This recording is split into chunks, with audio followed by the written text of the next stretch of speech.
यमराज की पुत्री मृत्यु देवी जब मरी थी, शंकर भगवान ने जब प्राणों को राजा श्वेत के सामने हरा था, जब राजा श्वेत के सामने मृत्यु देवी को भी मार दिया था, मौत को भी समाप्त कर दिया था, जब राजा श्वेत के सामने यमराज को भी मार दिया था, उस समय पर सूर्य नारायण भगवान रोते हुए आए और सूर्य देवता ने आकर कहा, मेरा बेटा धर्म का कार्य कर रहा था, राजनीतिक कार्य कर रहा था, जो एक देवता को सौंपा गया कर्म है वो कर्म कर रहा था, फिर मेरे बेटे को क्यों मारा? शंकर भगवान ने कहा, इसने मेरे मंदिर में प्रवेश क्यों करा? ये मेरे मंदिर में आकर राजा श्वेत को मार रहा था, मैंने इसको मार दिया। तो उसके अंतिम क्षण थे, उसके अंतिम श्वास थी, उसका अंतिम पल था। शंकर भगवान बोले, भले अंतिम पल था, भले अंतिम श्वास थी, भले अंतिम क्षण था, पहले मुझसे तो पूछना था।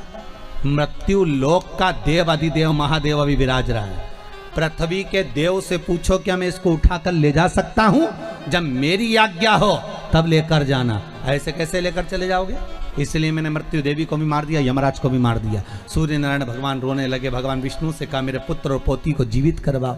शंकर भगवान ने कहा, शर्त एक रहेगी, जीवित तो मैं कर दूंगा, शर्त इतनी सी है, अगर कोई मेरा भजन कर रहा होगा, जहां शंकर खड़ा होगा, शंकर का स्मरण खड़ा होगा, जहां शिव नाम का जाप हो रहा होगा, वहां ना तो यमराज आएगा ना यमराज की बेटी मृत्यु देवी आएगी। अगर ये वचन दे तो मैं जिंदा कर दूं। सूर्य नारायण भगवान ने कहा, मैं वचन देता हूं, आपका जहां नाम होगा वहां दोनों नहीं आएंगे। तो वचन दे दिया। तो जब वचन दे दिया तो हनुमान जी शंकर का अवतार, और ऊपर से यमराज कह रहे इनको हटाओ। तो राम जी समझ गए कि हनुमान ने कहा था रावण को मारते समय कि मैं पास में होऊंगा तो रावण नहीं मरेगा, मतलब मेरे साथ भी यही है, अगर शंकर साथ में हैं तो राम के प्राण नहीं छूटने वाले। तो राम जी से निवेदन यमराज कर रहे हैं, धर्मराज कर रहे हैं, आप कृपा करो और अपने प्राण त्यागने के लिए कुछ कृपा करिए, मैं मृत्यु देवी को भेज दूंगा, पर पहले इस शंकर को हटा दीजिए। और राम जी ने अपने हाथ की मुद्रिका उतारी, सरयू जी के जल में फेंक दी, और हनुमान से कहा, हनुमान अरे मेरी मुद्रिका गिर गई, जल्दी जा करा। और हनुमान मुद्रिका लेने के लिए जैसे ही पानी में कूदे और राम जी महाराज पानी में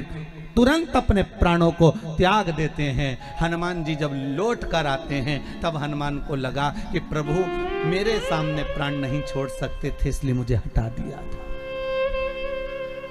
इसलिए मुझे हटा दिया था। क्योंकि शंकर जब तक तुम्हारे नजदीक में है जीजियों, इस कोरोना महामारी में मैं बार बार आप लोगों से कह रहा हूं, पिछली बार भी पूरे लॉकडाउन में एक शब्द कहता रहा, आज फिर कह रहा हूं कि श्री शिवाय नमस्तुभ्यम इस मंत्र को मत छोड़ो। कम से कम एक दिन में 11 बार 21 बार चलते फिरते जपते रहो, ओम नमः शिवाय बसते रहो। श्री शिवाय नमस्तुभ्यम नहीं बोलो तो ओम नमः शिवाय बोलो, ये ना बोलो तो महामृत्युंजय का मंत्र का जाप करो, पर शंकर का अनुमोदन करो, शिव का स्मरण करो। वो कालों का काल है, वो महाकाल है, वो तुमको गिरने नहीं देगा, ये पक्का है, गिरने नहीं देगा। ये फालतू के दुनिया के लोग मैसेज करते फिरते हैं कि इतने मर गए, इतने जी गए, इसकी अपेक्षा मैसेज करो श्री शिवाय नमस्तुभ्यम जपो रे भाया, जपते रहो, कुछ नहीं तो 11 बार तो जपो, दिल से पुकारो उस शंकर को, वो तुम्हारे सामने होगा, साहब तुम्हारे सम्मुख में हो, तुम्हारे साथ।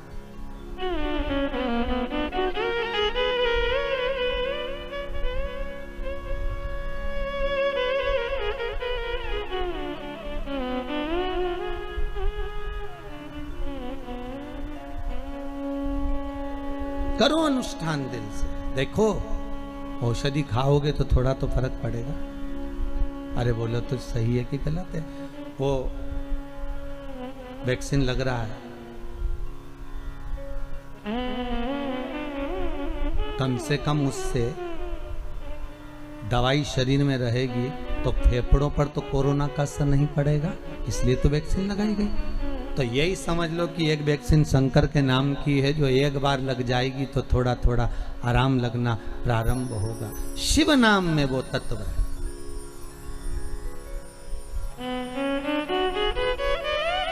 मुद्रिका जब सरयू जी में गई तब राम जी महाराज ने अपने प्राणों को त्यागा है।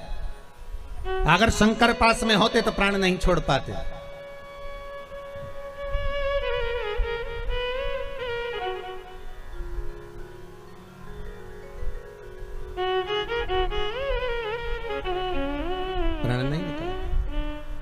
अब तुम मृत्यु कैसे आए? ये प्राण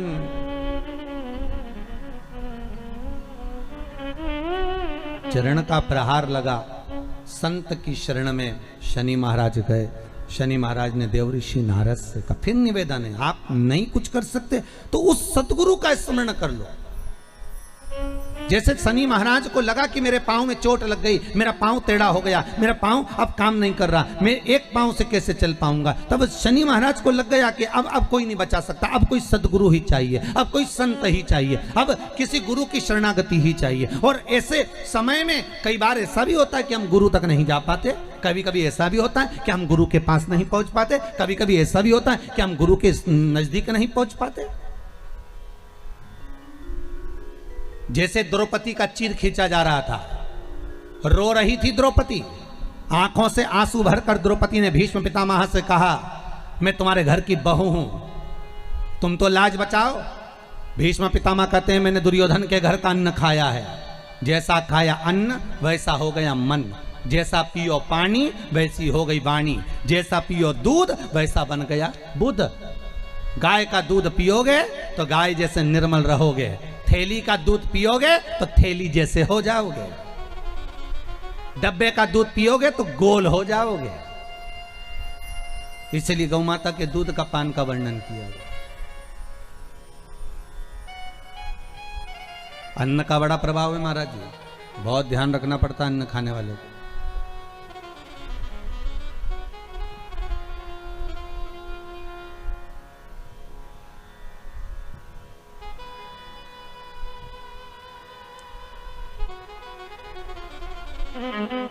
किसी गुरु के लिए, किसी संत के लिए, किसी भगवंत के लिए, किसी भगवान के लिए अगर आप भोजन बना रहे हो ना, तो उसको अगर दिल से बनाओगे और कोई चीज़ दिल से लेके आओगे ना, तो भगवान उसको स्वीकार कर लेता है, भगवान उसको अंगीकार कर लेता है। आप दिल से अगर कोई चीज़ लाए भगवान के लिए लेकर, भाव से लाए,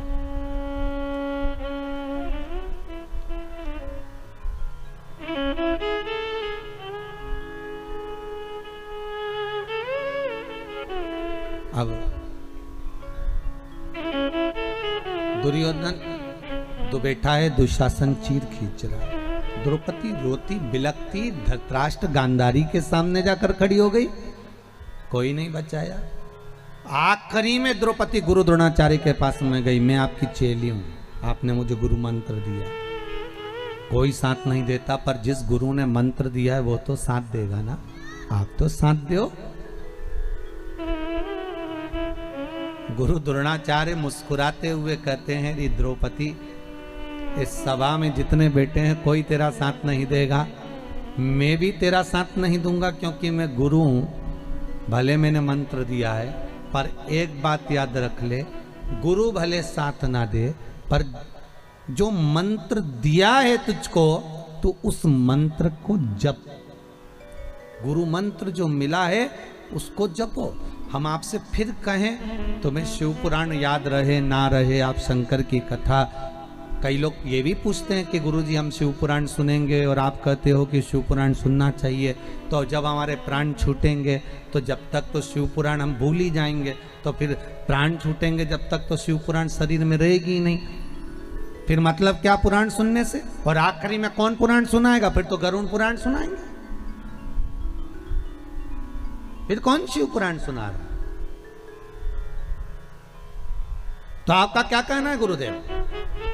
अगर मृत्यु के क्षण पर प्राण छूटते समय शिव महापुराण की कथा नहीं याद रही तो उसका मतलब क्या? फिर सुनने से आनंद क्या? अरे भैया, शास्त्र कहता है 1 महीने पहले 15 तारीख को आपने क्या खाया था, आपको याद है क्या? अरे मुंह से तो बोलो। नहीं। 20 तारीख को क्या खाया था 1 महीने पहले, आपको याद है क्या? नहीं। पर 20 तारीख को 1 महीने पहले 15 तारीख को जो तुमने खाया था वो तुम्हारे शरीर में गया, जाने के बाद उसका रक्त बन गया, रक्त बनने के बाद वो शरीर में आज तक चल रहा है। जो तुमने 1 महीने पहले खाया था उसका रक्त तुम्हारे शरीर में आज तक चल रहा है। शिव महापुराण की कथा वही कहती है, भले मरते समय तुम्हें कथा याद रहे ना रहे, पर इतना जरूर याद रखना कि तुमने जिस कथा को सुना है अंतिम समय तक वो तुम्हारे शरीर में निरंतर रक्त के साथ चलती रहे। रहेगी और वही यम की कैद से छुड़ाकर परमात्मा के दरवाजे तक पहुंचा देगी। वो शरीर में चलती रहती है निरंतर, रात दिन, हर पल, हर घड़ी, हर क्षण चल रही है।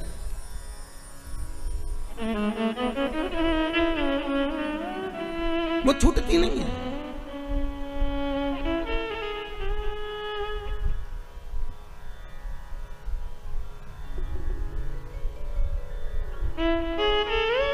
वो मिलती है तो एक बार अगर घर मिल गई, औषधि चली गई शरीर में, फिर औषधि का काम है कितना असर करना है, ये तो औषधि दिखाती है। औषधि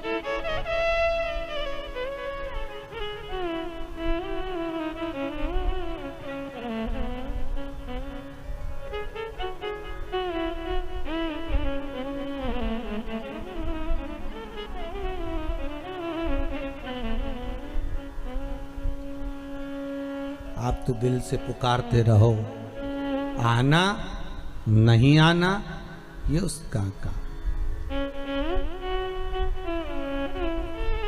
उससे निवेदन करते रहो, ये फिर उसकी मर्जी।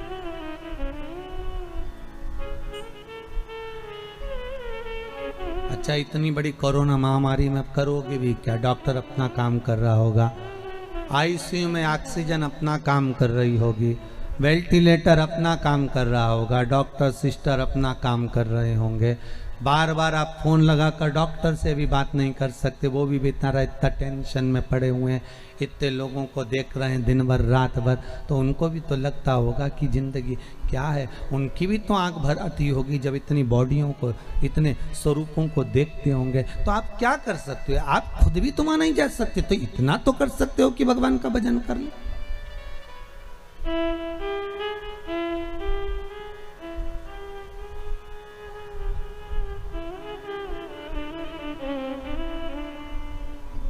इतना तो निभा सकते, और कुछ नहीं तो वो रुद्राक्ष महोत्सव का वो एक लाइन याद करी हुई ध्यान में आप बोल सकते, अंत समय प्रभु आना पड़ेगा, अंत समय प्रभु, बोलो तो, अंत समय प्रभु आना पड़ेगा, अंत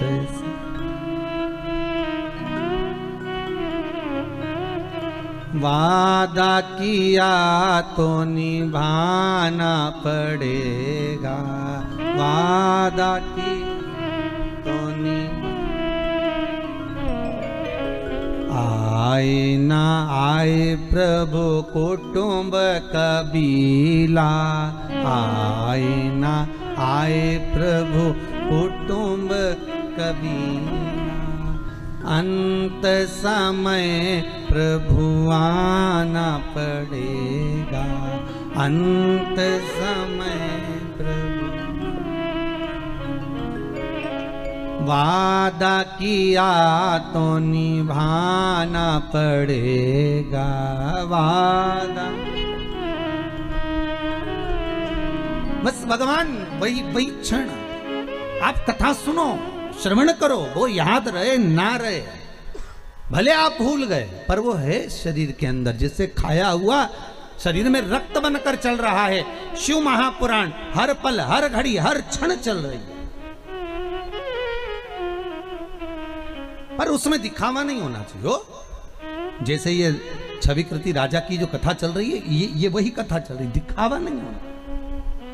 दो तरह के व्यक्ति होते हैं, होटल में जाते हैं खाना खाने के लिए, होटल में जाते हैं नाश्ता करने के लिए, समोसा खा लिए 2, 4, 5 लड़के, 4, 5 मित्र, एक ने कोल्ड ड्रिंक की बोतल ले ली, एक ने समोसा ले लिया, एक ने इमरती ले ली, एक ने भजिया, एक ने दूध ले लिया, एक ने चाय पी ली, सब ने खाया पिया, और एक व्यक्ति उठकर गया काउंटर पर, जल्दी से जेब में से पर्स निकाला, पैसे निकाल कर देने लगा। ले साहब कितने का हिसाब हुआ?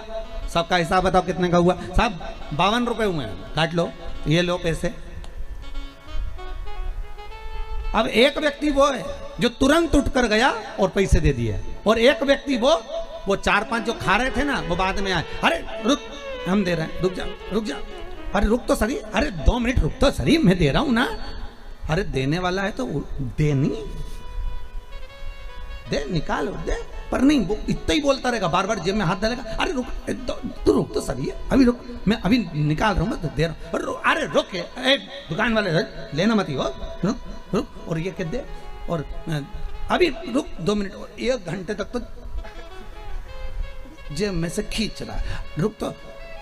इतने में बोला, भैया काट ले यार, इसकी मत सुन तो काट कुटा ले, 52 रुपए तो हुए, काट ले। एक व्यक्ति वो होता है जो तुरंत गया, निकाले और दे दिए, और एक व्यक्ति वो होता है कि मैं देता रहा हूं, देता रहा हूं, देते रहा। इसी तरह 2 तरह के भगत होते हैं, एक वो जो भगवान की भक्ति में बैठ जाता है, भगवान को रिझाने के लिए, उसे किसी से मतलब नहीं होता, और दूसरा जगत भर में डोंडी पीट कर कहता है मैं तो रोज आधे घंटे भगवान को पूजन करता हूँ, मैं तो मंदिर जाता हूँ, मैं तो अगरबत्ती लगाता हूँ, मैं तो हनुमान चालीसा का पाठ करता हूँ, मैं तो ये वाली माला जपता, मैं तो वाली माला जपता। जितने महाराज मिलेंगे सबको अपनी स्टोरी सुनाएगा, मैं तो भैया रोज मंदिर जाती हूँ, मैं तो 15 मिनट जाती, मैं तो 1 लोटा पानी लेकर जाती, मैं तो ये करती, मैं तो वो करता, मैं तो ये करता। एक वो होता है जो जगत भर में डोंडी पीटता फिरता है कि मैं कर रहा, मैं कर रहा, मैं कर रहा, मैं कर रहा। ये उसी में कहा है कि मैं दे रहा, मैं दे रहा, मैं दे रहा, तो देनी दे दे जा।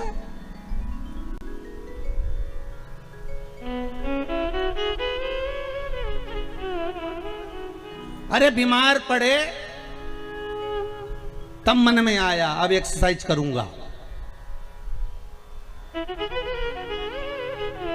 डॉक्टर ने भी कहा एक्सरसाइज करना, ये सामान कम खाना, बिल्कुल नहीं खाऊंगा, अब की बार ठीक कर दो डॉक्टर साहब, इसके बाद तो बिल्कुल जैसा तुम कहोगे वैसा चलूंगा। अब घर पर आने के बाद 8-10 दिन आराम करने के बाद फिर तो जो खाने पिला,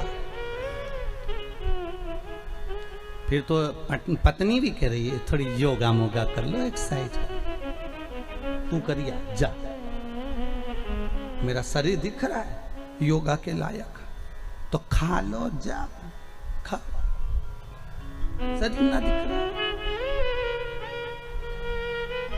जब बीमार पड़े तब भगवान की याद आई, डॉक्टर साहब जैसा कहोगे वैसा करूंगा, एक बार सही कर दो फिर तुम्हारी सुनूंगा, तुम जैसा बोलोगे फिर तुम मास्क लगाने की बोलोगे तो मास्क लगाऊंगा, सैनिटाइज का बोलोगे वैसा करूंगा, सोशल डिस्टेंसिंग का बोलोगे तो पीछे आखिरी में जाके पेड़ पे बैठ जाऊंगा, तुम बोलो तो सब। और जब अच्छे थे तब कई लोग शहरों में, गांव में बिना मास्क के घूम रहे हैं, वो इस भाव में घूम रहे हैं कि हमें कोई बीमारी नहीं है। तुम्हें बीमारी नहीं है पर घर वालों के लिए दूसरे की बीमारी लेकर क्यों आ रहे हो? कोरोना केवल एक ऐसी बीमारी है जैसे बाजार में से सब्जी खरीद कर लाते हो, किराने की दुकान से किराना खरीद के लाते हो, दूध की दुकान से दूध खरीद कर लाते हो, उसी तरह कोरोना की बीमारी है। ये कोरोना बीमारी एक ऐसी है, इसको आप लेने जाओगे तो आएगी, अगर नहीं लेने जाओगे तो नहीं आएगी। बस अंतर इतना है कि इसको लेने जाना तुम छोड़ दो। तुम क्यों जा रहे हो चौराहे पर? तुम्हें कौन कहे कि तुम बाजार घूमने जाओ? थोड़े दिन घर में बैठ के हरिगुण गाओ। 4 बजे से 7 बजे तक शिव महापुराण की कथा है, बस योर वाला महाराज की ने पांडे तारा से, पांडे तारा ही है ना, हाँ तो बस तो कथा सुनो।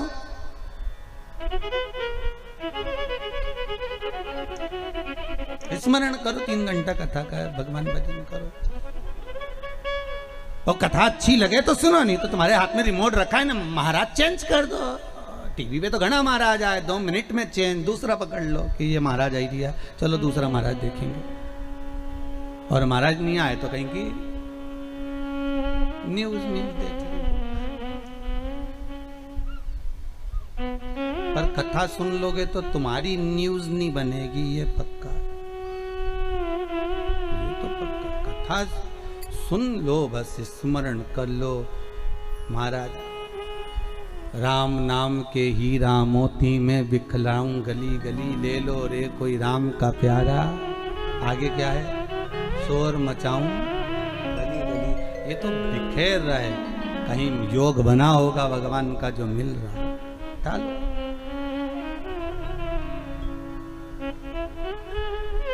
मिल रहा है उसको प्राप्त कर लो। अब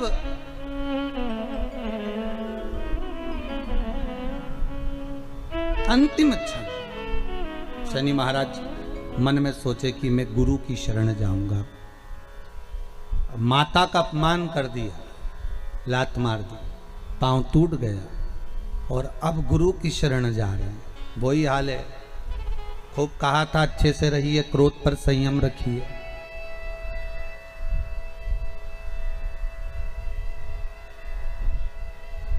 आंधी और क्रोध समाप्त होने के बाद पता चलता है कि नुकसान कितना हुआ है। ध्यान रखिएगा जरा, क्या क्या चीज जम के बोलो जरा। आंधी और क्रोध समाप्त हो जाते हैं तब पता चलता है कि नुकसान कितना हुआ है।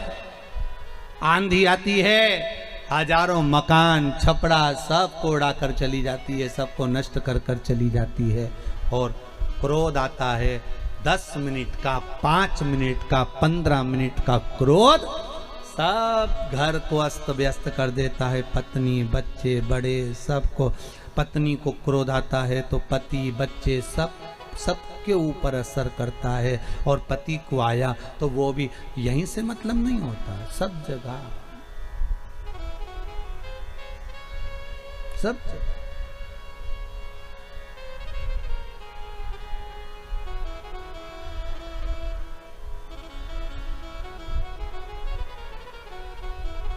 एक जरा सा क्रोध, मात्र एक क्षण का क्रोध।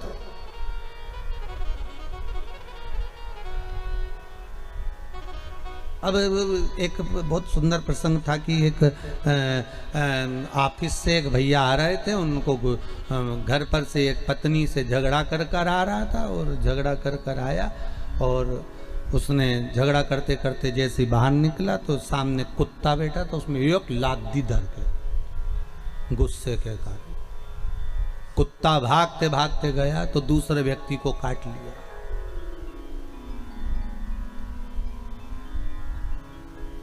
दूसरा व्यक्ति बेचारा ऑफिस जा रहा था, उसको इतनी गुस्सा आ रही थी कि वो जैसे ही ऑफिस में पहुंचा, एक मैडम ने गलत काम कर दिया तो एक थप्पड़ धर के दिया। मैडम को इतना गुस्सा आया कि सर ने मुझे मार दिया। वो एक असिस्टेंट आया, उसके लिए चाय लेकर, उस पर गुस्सा मैडम ने उके दिया। असिस्टेंट के लगा बताओ मैडम ने मुझे मार दिया। वो अंदर गया, अंदर जाकर उसने कहा 4 लोगों में मेरी इज्जत खराब कर दी। उसने तेल डाला ना, मर गया। अब बताओ गुस्सा किसका था? देखिए जरा, अंदाजा लगाइए, गुस्सा किसका था, क्रोध किसका था? अंदाजा लगाओ जरा। क्रोध दूसरे का, और दूसरे ने मारी लात किसको? कुत्ता को, गुस्से में। कुत्ता काटा दूसरे को, दूसरा गया दूसरे के पास। एक जरा सा क्रोध में ना जाने कितने लोग हिल गए और अंत में बर्बादी का केंद्र बन गया। जरा सा क्रोध, आंधी और क्रोध थोड़ी देर के होते हैं, पर शांत होने के बाद मालूम पड़ता है कि नुकसान कितना हुआ है। इसलिए थोड़ा संयम बहुत जरूरी है। जब गुस्सा आए तो 1 लोटा पानी भर के उसमें भगवान का नाम लेके धीरे धीरे कर कर पीना चालू कर दो। जो अपशब्द बोल रहा है उसको देखो ही मत, पीते रहो। शंकर भगवान जैसे विष पी गए, तुम गुस्सा पी जा। पर तुम्हारी आदत है ना महाराज, खाए बिना रह जाऊं। पर देखो माताएं कितनी जल्दी बोली, बोले बिना नहीं। हम तो बोले ही नहीं, जवाब तो इनने ही दे दिया तुरंत। हम तो बोले नहीं कि खाया बिना रह जाऊं, पर बोले बिना नहीं रह सकते, इसलिए जवाब तो दूंगे चाहे कुछ भी हो जाए। बोले बिना, अरे क्यों? शनि महाराज ने गुस्सा करा, पांव टूट गया। पांव टूट गया तो नारद जी के पास गए। देव ऋषि नारद बैठे हुए थे, भगवत स्मरण में लगे हुए थे। देव ऋषि नारद ने जो शनि महाराज को देखा, अरे शनि महाराज आप आए हो, आप और यहाँ? शनि महाराज बोले हाँ मेरा आना हुआ है। क्या कारण है? शनि महाराज जी बोले मेरा पांव टूट गया, कुछ कृपा कर दीजिए। आप संत हो, साधु हो, सन्यासी हो, तपस्वी हो, साधक हो, उपासक हो, और एक भक्त जो होता है, एक साधक जो होता है, एक संत जो होता है, एक गुरु जो होता है, जो भगवान की भक्ति में निरंतर डूबा हुआ होता है, वो आपको भगवान की भक्ति में ही डुबोएगा। भगवान के भजन में ही डुबोएगा, वो गलत जगह नहीं डूबेगा। कामी व्यक्ति के पास जाओगे तो वो काम में डुबो देगा, लोभी के पास जाओगे तो लोभ में डुबोएगा, वासनावान के पास जाओगे तो वासना में डुबो देगा, तृष्णावान के पास जाओगे तो तृष्णा में डुबोएगा, अहंकारी के पास जाओगे तो अहंकार में डुबोएगा, और भगत के पास जाओगे तो भक्ति में डुबोएगा। देवऋषि नारद ने कहा, काय को चिंता करते हो, गंगा जी के घाट पर जाओ, शंकर भगवान का एक शिवलिंग का निर्माण करो, और शिवलिंग का निर्माण कर कर गंगा के घाट पर शंकर जी की आराधना करो। जगत के धात्रा शिव शंकर वही सब कुछ कर सकते हैं।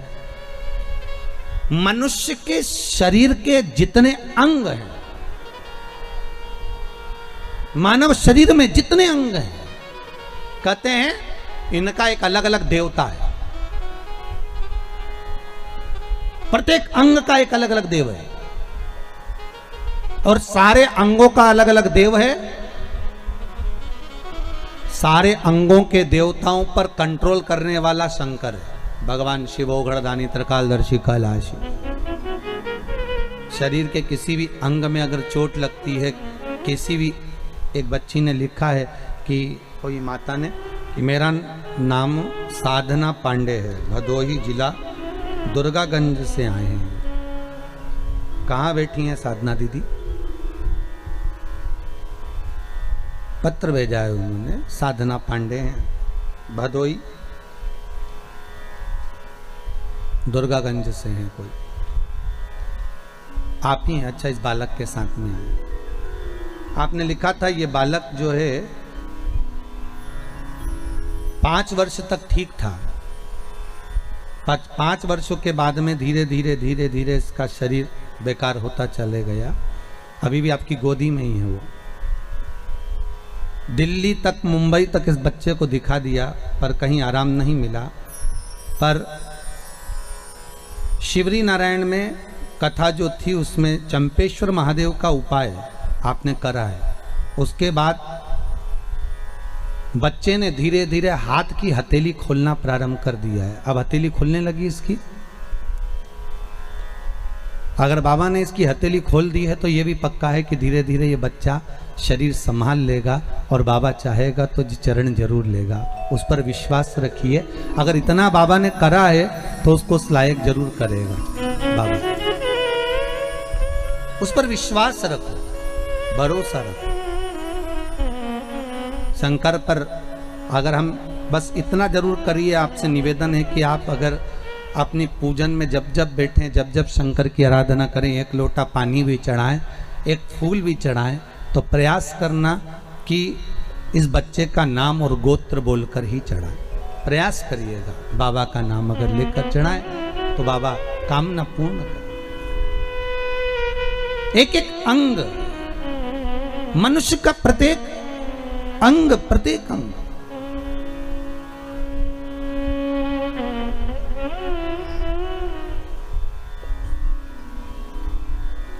ऐसा कोई अंग नहीं जिसका कोई देव नहीं। जैसे गौ माता के प्रत्येक अंग में भगवान विराजमान है, मनुष्य के भी प्रत्येक अंग में भगवान विराजमान है। ऐसा नहीं है कि मनुष्य के अंग में नहीं है। हो, आप लोग शास्त्र को उठाकर देखिए, आपको मालूम पड़ेगा कि मानव के एक एक अंग में, यहां तक हमारे देवी देवताओं की जब प्राण प्रतिष्ठा होती है, देवी देवताओं को जब प्राण दिया जाता है तो ब्राह्मण मंत्र बोलते हैं। एक एक देवी देवता का मंत्र का स्मरण कर कर, एक एक देवी देवता के मंत्र का अनुमोदन कर कर, नेत्रों के देवता का, कंधे के देवता का, घुटने के देवता का, जंघा के देवता का, एक एक देवता का स्मरण कर कर उसमें प्राण दिए जाते हैं। जब देवताओं का एक एक अंग में एक एक देव का वास है, तो मनुष्य के प्रत्येक अंग में एक एक देव का वास है। हमें करना क्या है? जो अंग हमारा गड़बड़ हो जाए, लीवर गड़बड़ हो गया, अगर किडनी गड़बड़ हो गई, तो पहले उस देवता को निकालो कि इस लीवर और किडनी में देवता कौन सा बसा हुआ। किसी ब्राह्मण से पूछो कि बताओ कि इस किडनी में, इस लीवर में देवता कौन सा है, और उस देवता का स्मरण कर कर शंकर से जोड़कर उसका अनुमोदन करना चालू करो। धीरे धीरे उसका जब भाग मिलना प्रारंभ हो जाएगा, अपने आप नगर पालिका में नल का बिल जमा करना चालू कर दोगे तो नल चालू हो जाएगा। लाइट का बिल जमा करना चालू कर दोगे तो लाइट चालू कर देंगे। नहीं तो कोई तुमको लाइट का कनेक्शन देगा क्या? अरे बोलो तो नल बंद कर देंगे, लाइट बंद कर देंगे। तुम उसका बस बिल जो दे रहे हैं, हमने लाइट वाले का बिल दिया तो उसने लाइट चालू कर दिया, नल वाले का बिल दिया तो नल चालू कर दिया, टैक्स जमा कर दिया तो सब कार्य सफल होने लगे। उसी तरह एक एक स्थान का एक एक देवता है, लीवर का, किडनी का, अर्थात कंधों का, इस टखने का, जंघा का, ऐड़ी का, पंजे का, कहुनी का, नेत्रों का, श्रवण शक्ति का, जिह्वा का, एक एक देव है। उस देव का स्मरण करना प्रारंभ करिए कि वो देव कौन सा है।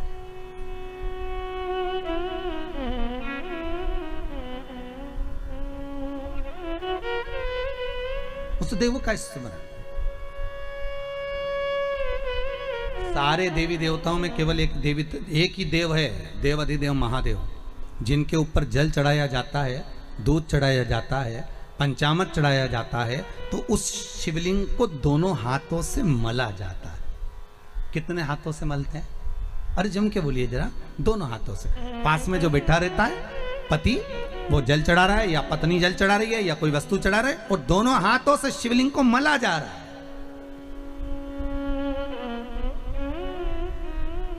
लिंग पुराण कहती है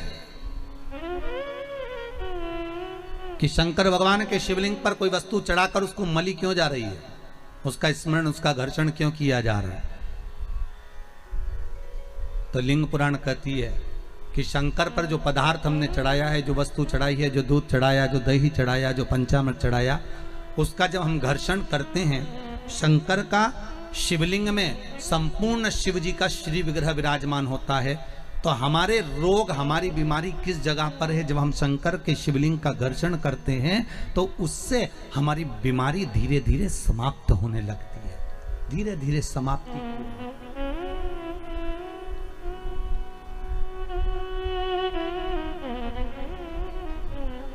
समाप्ति क्यों है? अच्छा, एक और सुंदर सी बात और अच्छी है। अभी नवरात्रि चल रहा है, दुर्गा सप्तशती का पाठ आप लोग कर रहे होंगे। कौन कौन कर रहा है? जरा हाथ उठाओ तो जरा। आप लोग कर रहे हैं, बहुत अच्छी बात है। अगर आप नहीं कर रहे होगे तो ब्राह्मण दुर्गा सप्तशती का पाठ कर रहे होंगे। उस दुर्गा सप्तशती के पाठ में एक एक जगह पर, एक एक स्थान पर देवी का स्थान बताया है। आप लोग अगर सुने होंगे, पढ़े होंगे, तो उसमें बताया गया है, हे मैया मेरे इस अंग की रक्षा करो, हे भवानी मेरे इस अंग की रक्षा करो, हे माँ मेरे इस अंग की रक्षा करो, हे भवानी मेरे इस अंग की रक्षा करिए, हे माँ आप मेरे नैनों की रक्षा करिए, हे माँ आप मेरी श्रवण शक्ति की रक्षा करिए, हे माँ आप मेरी जिह्वा की रक्षा करिए, हे माँ आप मेरी जंघा की रक्षा करिए। आया कि नहीं आया? जब दुर्गा सप्तशती में एक एक स्थान का महत्व आया है कि इस जगह पर ये देवी का स्मरण करेंगे तो माँ मेरी कल्याण करेगी, माता मेरा उद्धार करेगी। बस उसी भाव में, उसी स्थान के शंकर के शिवलिंग में भगवान शिव का संपूर्ण विग्रह, संपूर्ण। और जब शंकर का संपूर्ण विग्रह है तो हम बाबा से अनुमोदन क्यों ना करें? अभी दुर्गापुर के पहले फुसरो में कथा थी, फुसरो झारखंड में। तो एक बात हमने कही थी फुसरो की कथा में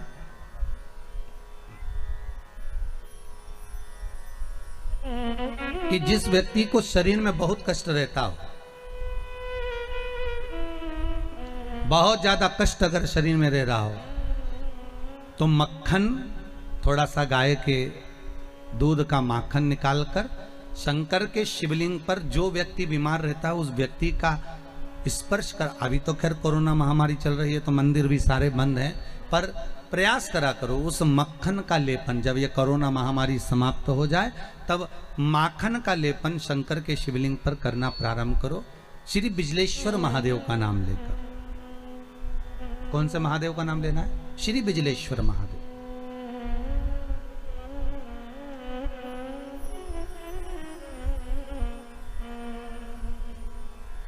पूरी दुनिया में बिजलेश्वर महादेव एक ही जगह पर विराजमान है, हिमाचल में, मनाली के पास। पूरी दुनिया में शंकर जी का एक ही मंदिर है जहां पर बिजली गिरती है, शिव जी के शिवलिंग पर, और शिवलिंग के टुकड़े हो जाते हैं। फिर उस मनाली में एक परिवार ऐसा है जिसके पांव नहीं है, वो बिना पांव का व्यक्ति पूरे मनाली में से मक्खन मांगता है दान में कि बाबा के शिवलिंग के टुकड़े हो गए। फिर वो चढ़ता चढ़ता ऊपर जाता है, धीरे धीरे घसीटता चलता हुआ जाकर बिजली महादेव का एक एक पत्थर उठा उठाकर, शंकर जी का शिलाखंड उठा उठाकर उसको मक्खन से जोड़ता जाता है, मक्खन से जोड़ता है। उसके बाद में फिर हाथी के पांव से भी तुड़वाओ, सूंड से भी तुड़वाओ तो वो शिवलिंग नहीं टूटता, मात्र मक्खन से ऐसा चिपक जाता है। वो बिजली महादेव है। शंकर की आराधना में ढोंग नहीं चाहिए, शंकर की आराधना में प्रपंच नहीं चाहिए। शंकर की हो गई गलती, कई बार शंकर की आराधना में गलती हो जाती है तो क्या शंकर रुष्ट होंगे? नहीं।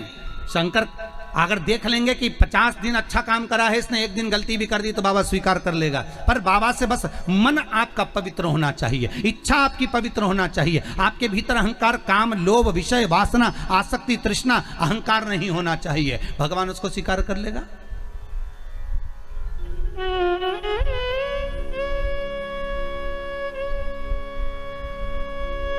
भगवान उसको ले लेगा आराम से। दिखावा ना करिए भगवान के सामने। मेरे शंभू को आप दुनिया के मंदिर में दिखावा करो चल जाएगा, पर शंकर को नहीं चाहिए। शंकर कहते मेरे मंदिर में आओ, एक लोटा पानी चढ़ाओ, बम बम बोलो, अपने घर जाओ। फालतू बैठने की जरूरत नहीं है, फालतू मेरा टाइम बर्बाद करना मत ही। सारे देवी देवताओं के मंदिर में बैठने की जगह होती है, शंकर जी के मंदिर में बैठने की जगह नहीं होती। इतना पानी ढोल के जाते हैं कि साड़ी भी बचा के चलना पड़ती है। बैठने की तो जगह जाने दो वहाँ पर। शिव मंदिर में कहाँ बैठने की जगह होगी? चलो जाओ यहाँ से, काय को फालतू के बैठे हुए, टाइम बर्बाद कर रहे हो यहाँ पर, जाओ अपने अपने घर में। पार्वती जी कई बार शंकर जी से पूछती हैं, तुम आंख बंद करके बैठे रहते हो, दुनिया के लोग तुम्हारा दर्शन करने आते हैं, कम से कम देख तो लिया करो कौन आया। शंकर भगवान बोले फालतू की बात मत कर, मेरे को सब मालूम है, ये सब मांगने के लिए आते हैं, इसलिए आंख बंद करके बैठा रहता हूँ।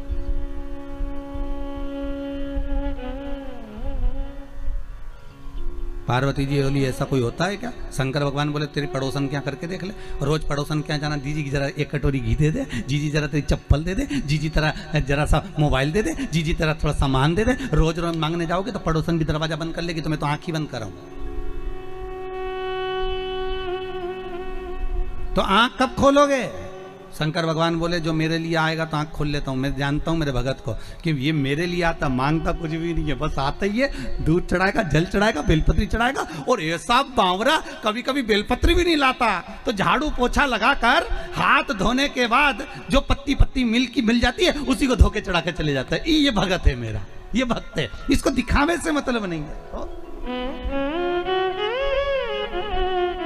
और एक रोज मंदिर जाए न 25 बार तो साड़ी का पटली जमा है, और पटली जमा के फिर पिन मिन लगा के फिर पल्लू मल्लू लई के और एक बास्केट उतार ले, उसमें लोटा भर पानी मानी सब धर के, और इतनी बड़ी बिंदी लगा के ऐसी नोटंकी करके कि इसके बराबर कोई मंदिर नहीं जाए साहब, ये तो बड़ी धर्मात्मा, इसके बराबर कोई धर्मात्मा नहीं। बाप रे, रोज आए, रोज मंदिर और ऐसी पूजन करे साहब, 2 घंटा तक तो माला लेने बैठी रहे। और इतने में कहीं की आवाज कर दे तो चिल्लाती भी है, उधर जाओ उधर जाओ।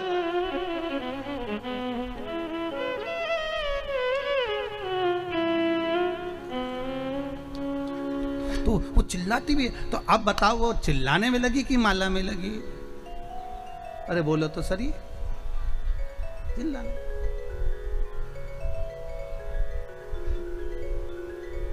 अब ऐसे ही तुम हवन में बैठो, मालूम पड़े तुम सचंडी का हवन कर रहे हो, यज्ञ कर रहे हो, और मालूम पड़े पंडित जी ओम ब्रह्मचारिणे स्वाहा स्वाहा। अब देवी जी सोच रही है हवन आहुति यहाँ दे रही, देख वहां रही है, और तुम कह रही स्वाहा, मैया बोल रही आहा। का है स्वाहा?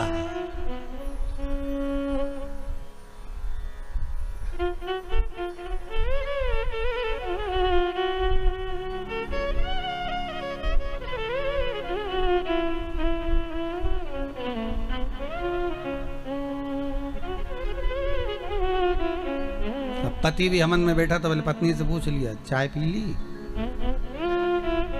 तुमने?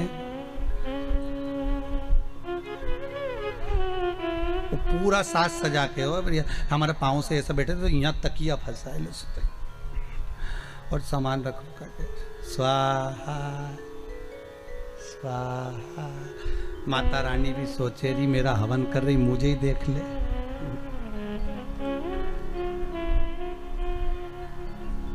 सुख वस्तु में नहीं मारा। फिर वही बात आ गई, भगवान को नहीं पसंद है छल, भगवान को दिखावा नहीं पसंद है।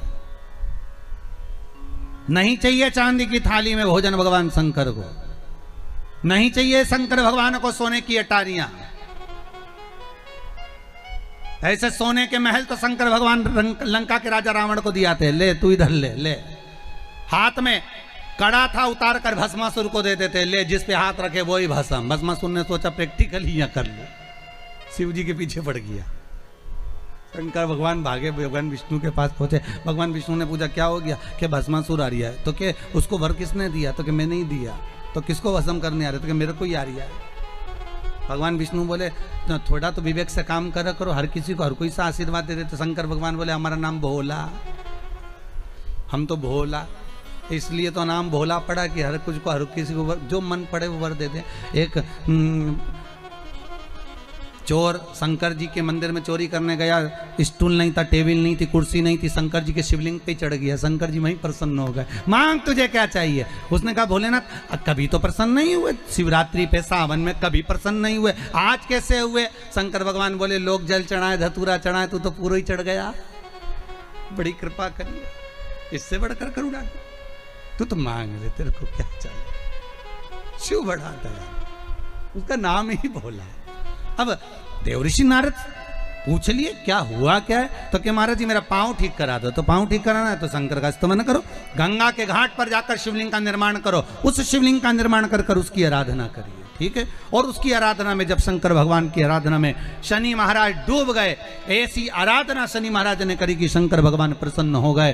क्या मांगते हो शनि? शनि कहते हैं बस इतनी कृपा कर दीजिए, मेरा पाँव ठीक कर दीजिए। शनि तेरा पाँव तो ठीक कर दूंगा पर उसमें थोड़ी सी लचक रह जाएगी, चिंता मत करना, तूने मेरा अनुमोदन करा है, जा तेरा कष्ट में हरता हूँ। शनि महाराज शिव जी से कहते हैं भोलेनाथ जो आपका नाम लेगा उस पर कभी शनि नहीं चढ़ेगा।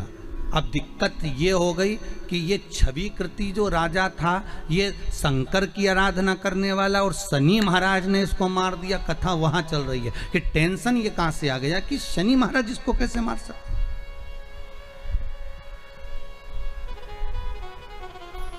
जो शिव आराधना में डूबा हुआ था, बस गलती एक थी छवि कृति की, और वो गलती आपने भी करी होगी, इसलिए शायद शंकर नहीं मिले होंगे। और आपसे भी निवेदन है ये राजा छवि कृति की कथा को अपनी जिंदगी में उतार कर रखना, राजा छवि कृति की कथा को अपने जीवन में उतार कर रखना कि इसने गलती क्या करी है, वो गलती हमसे तो नहीं हो रही है और हम उसको सुधार लें। मंदिर सजा दो, पूरे मंदिर में दिए लगा दो, ठीक है, अच्छा अच्छा भोग लगाओ, चांदी की थाली में जिमाओ, सोने के पात्र में जिमाओ, भगवान का चांदी का कलश लाओ, ऊपर जलाधारी चांदी की लगाओ, ठीक है महाराज। पर राजा छवि कृति के प्राण शनि महाराज, तो किसी ने शंकर भगवान से पूछ लिया भोलेनाथ विश्वनाथ हे शंभो हे त्रिकालदर्शी हे कैलाशी अविनाशी शंभो, ये बताओ कि राजा छवि कृति जब तुम्हारी आराधना करता था, तुम पर जल चढ़ाता था, तुम्हारी पूजन करता था, तुम पर बेलपत्र चढ़ाता था, तो शनि महाराज ने उसको क्यों मारा? शंकर भगवान के मुख से निकल गया, राजा जब भी कोई सामान चढ़ाता था तो जगत को, नगर को, महल को, पूरे राजपाट को दिखाकर चढ़ाता था कि मैं इतना कर रहा हूं। अर्थात अहंकार रखकर अगर कोई शंकर की आराधना करता है तो शंकर कभी उसका साथ नहीं देते, कभी नहीं देते। भले तुम दूध चढ़ाओ, दही चढ़ाओ, तुम्हारी मर्जी पड़े वो चढ़ाओ।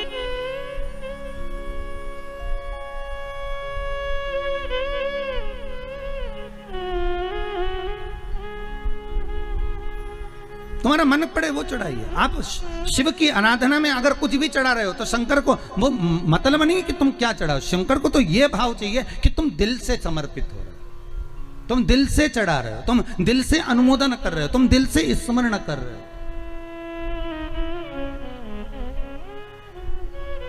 शंकर को उन वस्तुओं के सुख से मतलब नहीं है, तुम्हारे वस्तु का सुख शिव को नहीं चाहिए। शंकर को तो केवल एक नाम स्मरण ही बहुत है। महाराज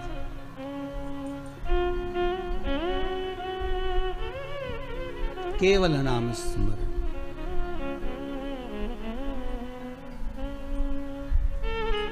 हे उज्जैनी के नरेश, हे कालों के काल महाकाल, हे त्रिकालदर्शी, है कैलाशी, कभी कृपा करिए दाता, करुणा करिए दाता।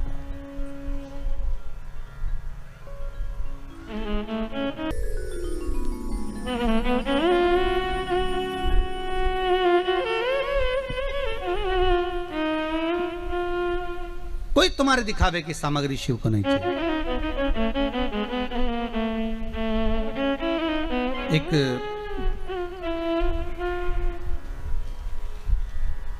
प्रश्न यहाँ पर है महाराज। श्री गिरीश सिंह जी बदलापुर जौनपुर उत्तर प्रदेश से आए। कहाँ खड़े हैं? अच्छा वहाँ है। आपने एक पत्र लिखा है महाराज जी कि पशुपति व्रत में शाम के समय भोजन में सेंधा नमक का प्रयोग कर सकते हैं क्या? पहली बात तो पशुपति व्रत में एक समय फलहार करना है, दूसरे समय भोजन करना है। भोजन में कोई भी नमक का प्रयोग आप कर सकते हैं। अगला प्रश्न है आपका, पशुपति व्रत के दिन मान लो एकादशी पड़ जाए तो पशुपति व्रत हम करेंगे तो मान्य होगा कि नहीं होगा? अब ये आपको अंदाजा लगाना है कि आपको एकादशी करना है कि पशुपति व्रत करना है। अगर एकादशी का व्रत कर रहे हैं तो उस दिन पशुपति व्रत को छोड़ दें, अगले सोमवार को पशुपति व्रत फिर कर लें। ऐसे 5 व्रतों का नियम रहेगा। हर हर महादेव विराजी। भगवान शिव की कथा। भगवान शंकर ओगड़दानी त्रिकालदर्शी कैलाशी अविनाशी मेरा भूत भावन भूतेश्वर शिव की कथा करें। शंकर को जो हम दें वो प्रेम वश दें महाराज, स्नेह वश। शंकर को स्नेह से ज्यादा कुछ भी नहीं चाहिए। निर्मल मन सो मोहि भावा, मोहि छल छिद्र कपट ना भावा। शंकर को ना छल चाहिए ना कपट चाहिए, उनको तो केवल तुम्हारा नूतन मन, नूतन हृदय, निर्मल भाव चाहिए, केवल निर्मल।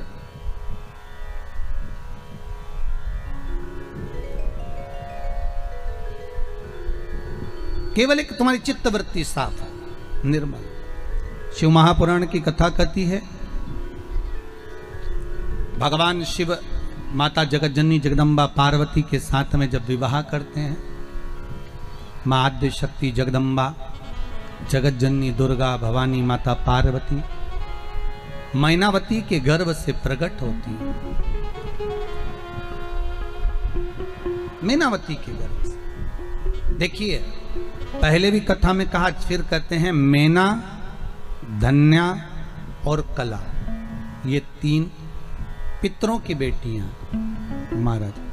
पितृलोक में इनका निवास है, ये पितरों की बेटियां हैं और पितृलोक में ये निवास करती हैं। केवल एक बार सनकादिक ऋषि पितृलोक से देवलोक की ओर जा रहे थे। एक जगह पर बैठकर ये तप साधना कर रहे थे। वहीं से मैना, धन्या, कला इन तीनों का निकलना हुआ और इनके लहंगे की चोट से सनत कुमार के पांव में लग गई। सनकादिक ऋषियों को चोट पहुंची तो इन सनत कुमारों ने श्राप दे दिया, मैना, धन्या, कला, हम आपको श्राप देते हैं कि आपके वस्त्र द्वारा संतों को चोट लगी है तो आप देवलोक को छोड़कर, पितृलोक को छोड़कर मृत्यु लोक में पहुंचो।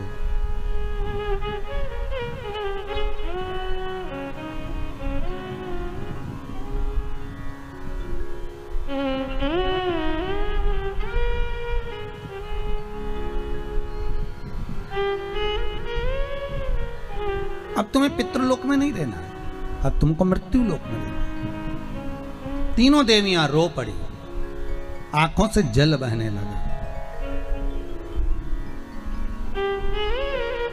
सर्वाधिक सुंदर, अति सुंदर अगर कोई लोक है तो वो पितृलोक है। कौन सा लोक सुंदर है? पितृलोक, बहुत सुंदर।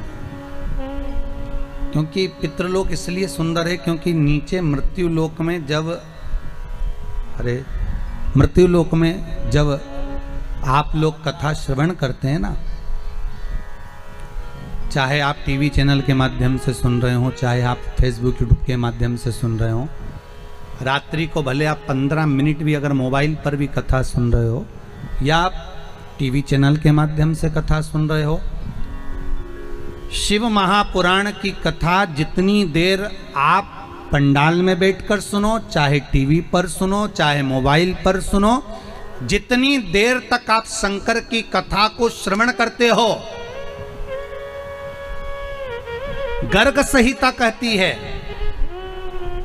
शिव महापुराण वर्णन करती है, गरुण पुराण कहती है, जितनी देर तक संसार का मनुष्य भगवान की भक्ति में डूबा रहता है उतनी देर तक पितृलोक में भगवान विष्णु अपने घर के पितरों के कंधे पर हाथ रखकर कथा का स्मरण करते हैं। उतनी देर तक भगवान विष्णु पितृलोक में निवास कर कर अपने पूर्वजों के पास बैठकर कथा के रस तत्व को ग्रहण करते हैं, कथा के रस तत्व को ग्रहण करते उतनी देर तक।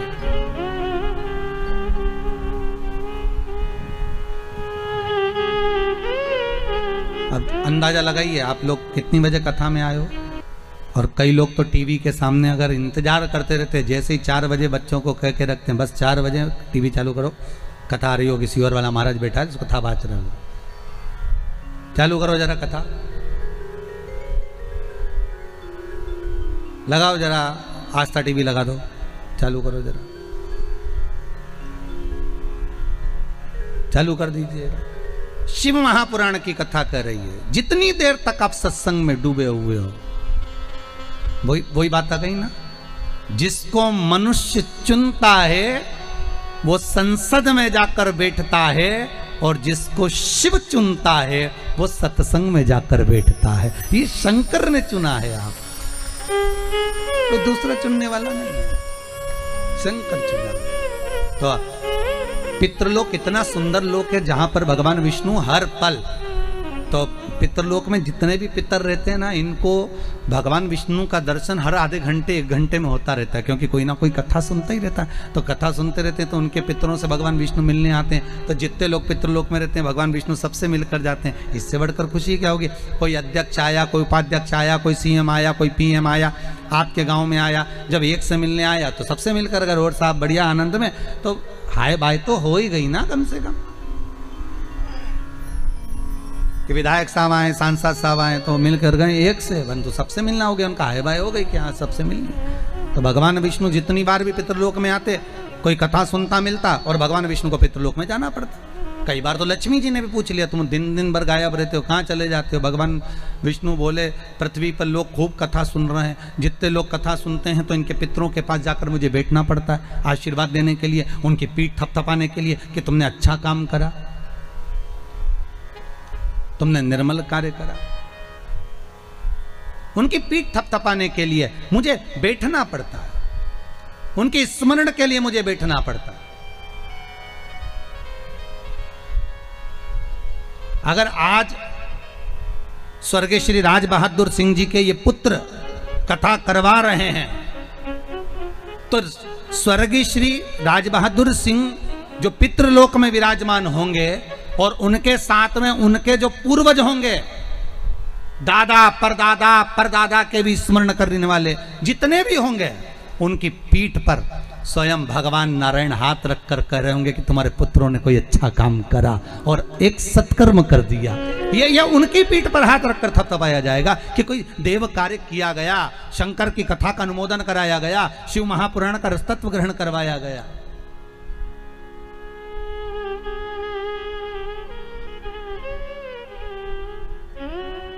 मैं ना धन्या कला कर रही है कि आप हमें पितृलोक से नीचे मत भेजिए, क्योंकि इस लोक में हमें रोज भगवान का दर्शन होता है।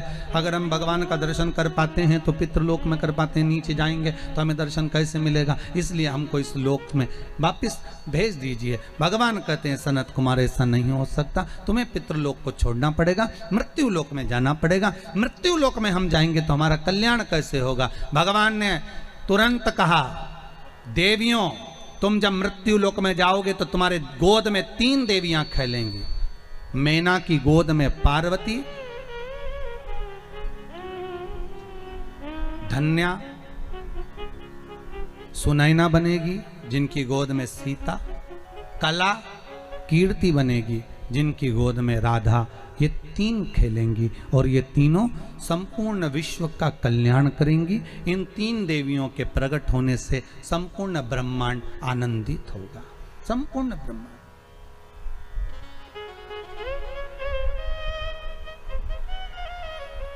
ये संपूर्ण ब्रह्मांड को आनंदित करने वाली है। ठीक है, तो मैना धन्या कला तीनों ने विचार कर लिया, अब चलते हैं पृथ्वी पर। भगवान ने जो मनुष्य का शरीर दिया है ना, बहुत अच्छे कार्य के लिए दिया है, बहुत सुंदर कार्य।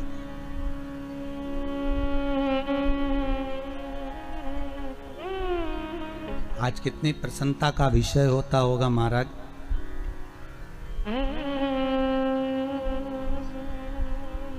जब घर के पिता पितृलोक से देखते होंगे कि मेरे बेटे चंडी यज्ञ कर रहे हैं, सचंडी कर रहे हैं, शिव महापुराण की कथा करवा रहे हैं, भगवान का स्मरण कर रहे हैं, 7 दिन 9 दिन भगवत चर्चा हो रही है, पूर्वज वैसे ही प्रसन्न हो जाते होंगे। पूर्वजों को वैसे ही प्रसन्नता का भाव हो जाता होगा।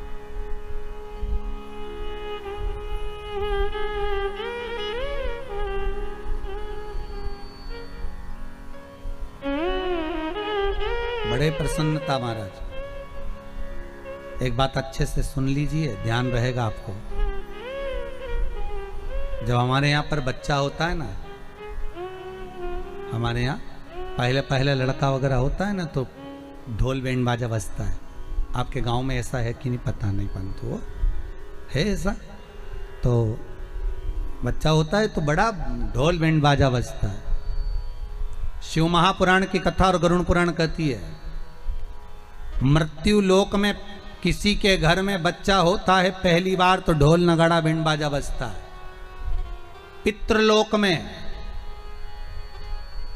जब परिवार का कोई एक व्यक्ति भी शंकर की कथा को करवाता है, शिव महापुराण की कथा को करवाता है, तो पितृलोक में स्वयं भगवान विष्णु शंख का नाद करते हैं और कहते हैं धन्य है तेरे घर के बच्चे, जो तेरे घर के बालक, तेरे घर के बच्चे कोई शुभ कार्य कर रहे हैं। यहाँ तो अपन नगाड़े बजवा रहे, मां भगवान विष्णु नगाड़े बजाते।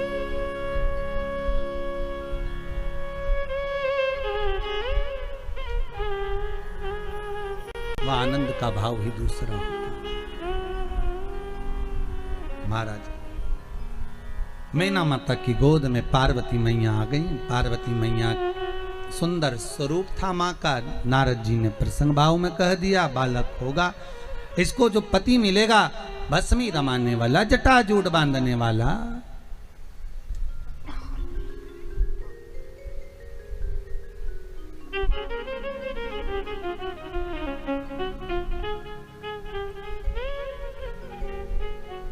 सबसे पहली भस्म, सबसे पहली भस्म शंकर भगवान पर किसने चढ़ाई थी?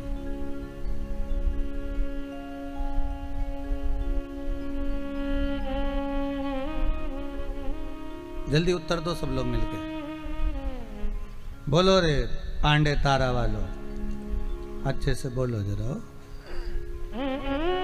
सबसे पहली भस्म शंकर भगवान पर किसने चढ़ाई थी? शिव महापुराण की कथा कहती है, एक संत हुए जिनका नाम था प्रनद। क्या नाम था? प्रनद। एक संत, वो शंकर की आराधना में डूबे रहते थे। कहते हैं उनकी आराधना का आनंद क्या था कि उस आनंद में प्रनद संत जो थे बड़े आनंद में डूबे रहते थे। कहते हैं शंकर का अनुमोदन करते थे तो केवल एक छोटा सा शिवलिंग सम्मुख में रखकर उस पर जल चढ़ाना, उस पर दूध चढ़ाना, उस पर स्मरण करना, अलग अलग वृक्षों की पत्तियों को लाकर उसे समर्पित करना। ये बात हमने पहले भी कथा में कही है कि आपके पास में अगर बेलपत्र नहीं है, मान लो आपके पास में अगर बेलपत्र नहीं है, तो शिव महापुराण की कथा कहती है कि आप अलग अलग वृक्षों की पत्तियों को लाकर भी शंकर को समर्पित कर सकते हो। कई माताएं कहती हैं गुरुजी हमारे यहाँ किसी व्यक्ति को बीमारी बहुत ज्यादा हो गई है तो हम शिव की आराधना कैसे करें? अरे शंकर का नाम जप कर लो साहब।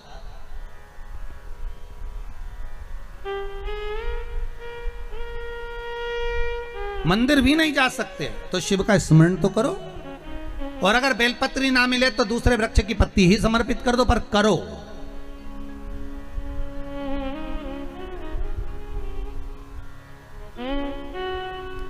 प्रनद का काम था रोज बस शंकर के आराधना में डूबना। कई वृक्षों की पत्तियां तोड़ कर लिया तो शिव जी को समर्पित कर देते। इन्होंने इतना भजन करा, इतना स्मरण करा, इतना स्मरण करा, इतनी भक्ति को धारण करा, इतनी भक्ति को धारण करा। महाराज शास्त्र कहता है जैसे पार्वती मैया ने भगवान शंकर को पति बनाने के लिए जो तप, जो साधना, जो आराधना करी है, जो तप साधना करी है, जो आराधना करी है, कहते हैं वैसी की वैसी ही तप साधना आराधना प्रणद ने करी। वैसी की वैसी तप साधना।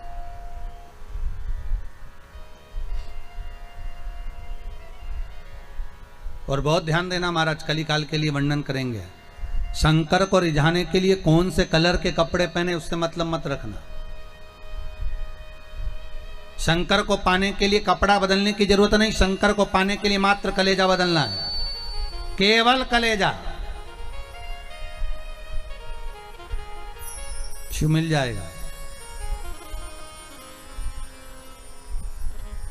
शंकर को पाना बहुत सरल, बहुत सरल शिव को पाना। अब एक प्रणत का काम क्या था, वो ऋषि, वो संत का काम क्या था? वृक्षों की पत्तियां तोड़कर लाते, शंकर जी को समर्पित कर देते। जैसे पार्वती मैया ने तप साधना करी, जैसे पार्वती जी ने आराधना करी, वैसे ही माता पार्वती जैसी आराधना वो संत करता। बस पत्तियों को तोड़ता, मुख में लेता, खाता, अपनी जिंदगी को निकालता। कभी कभी पत्तियां खाना भी छोड़ देता, कभी फल खाना छोड़ देता, कभी कभी केवल जल का पान करता, कभी जल भी छोड़ देता। केवल नासिका के एक स्वर से श्वास खींचना, उसी स्वर से छोड़ देना, कभी कभी वो भी छोड़ देता। हजारों वर्ष शिव महापुराण की कथा कहती है कई वर्षों तक उसने तप साधना करी, और ऐसी तप साधना उस ऋषि ने कर ली कि उसके सामने जितने जानवर आते, पशुधन आते, कोई सिंह आता, कोई हिरण आता, कोई जलचर, कोई थलचर आते, कोई भी उपद्रव नहीं मचाते। कहते हैं उसके पास में आके सब मौन होकर शंकर का नाद करते, ओम अक्षर का स्मरण करते, सब शांति से डूबे रहे।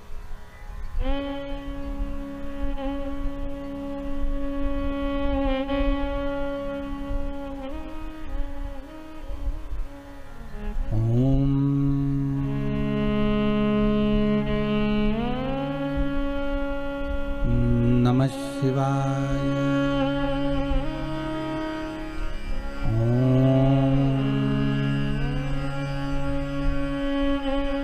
नमः शिवाय। ओम अक्षर के नाद में डूब गए।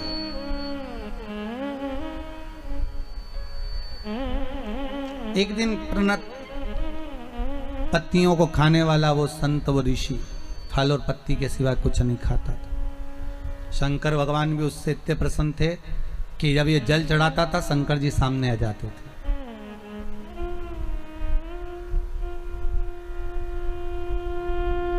शिव सामने।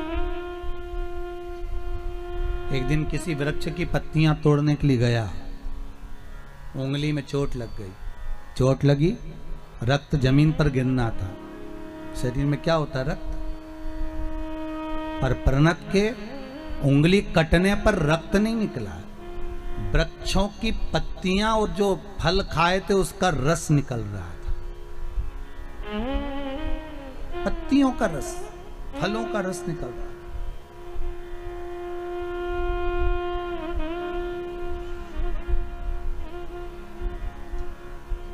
ऋषि के पास में जब उसने देखा कि मेरे रक्त में से, रक्त की जगह पर पत्तियों का रस और फल का रस निकल रहा है, बड़ा खुश हो गया। अब तब साधना करने के बाद अहंकार तो थोड़ा सा ही जाता है, थोड़ा सा। मेरा बहुत निवेदन रहा है हर बार, आज फिर करूंगा। आप कोई बहुत बड़ा आयोजन कर लो, बहुत बड़ा दान कर लो, बहुत बड़ा पुण्य कर लो, बहुत बड़ा सत्कर्म कर लो, बहुत बड़ा भजन कर लो, बहुत बड़ा स्मरण कर लो, पर तुम्हारे मन में अहंकार नहीं आना चाहिए। अहंकार आ गया कि मैंने करवाया, इतना बड़ा कोई नहीं करा सकता था, ऐसा कोई नहीं कर सकता था, तो तुमने जो कराया वो सब पानी में चला गया, उसका फल कुछ नहीं मिलता, उसका फल नहीं मिलेगा। शिव महापुराण का फल क्या है? अहंकार से विहीन हो जाइए। अभी दुर्गापुर में हम कथा कर आए हैं अग्रवाल जी के यहाँ, उनका दूसरी बार फोन आ गया, महाराज गुरुजी से कहो तारीख दीजिए कथा की। फुसरो कथा कर आए तो फुसरो वालों का फोन आ गया, गुरुजी से कहो तारीख दो दूसरी कथा की। शिव महापुराण का पुण्य फल अगर चाहिए, किसी यज्ञ का, अनुष्ठान का, भजन का, कीर्तन का, स्मरण का, कन्या भोज का, भंडारे का पुण्य अगर चाहिए, तो तुम्हारे मुख से यह नहीं निकलना चाहिए कि मैंने इतना बड़ा करा दिया। नहीं, कराने वाला शंकर था, करने वाला शंकर था, बाबा को कराना था, पूर्वजों की कृपा थी, कहीं हमारे माता पिता ने दया कर दी होगी, बाबा ने कथा कर दी होगी। मुख से जब ये निकलेगा तो दूसरी कथा भी बाबा जल्दी से जल्दी करा देगा, क्योंकि वो करा रहा है। हम एक निमित्त मात्र हैं, केवल एक निमित्त, दूसरा हम है ही नहीं कुछ।